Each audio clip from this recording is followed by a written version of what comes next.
Hi guys අද ඔයාලට මම කියලා දෙන්න යන්නේ ජීවනී ගැන. වෛද්‍ය විද්‍යාවේදී ඕරල් රීහයිඩ්‍රේෂන් සොලියුෂන් නැත්නම් ජීවනී කියන්නේ විජලනය වීමට ලක් වුණු පුද්ගලයෙක් නැවත සජලනය කරන්න දෙන ද්‍රාවණයක්. අධික වමනය හා පාචනය නිසා විජලනය ඇති වෙනවා. මෙය ලවණ වර්ග වලින් සමන්විතයි.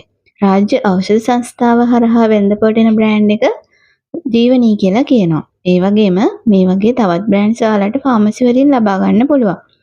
මේ හැම බ්‍රෑන්ඩ් එකකම තියෙන එකම ලවණ වර්ග ටික එකම ප්‍රමාණයකින්.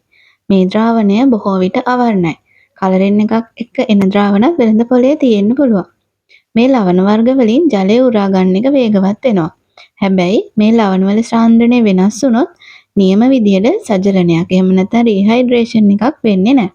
ඒ නිසා අපි මේ ජීවනී හදද්දී හරිම සාන්ද්‍රණය තියෙන විදියට හදාගන්න ඕනේ.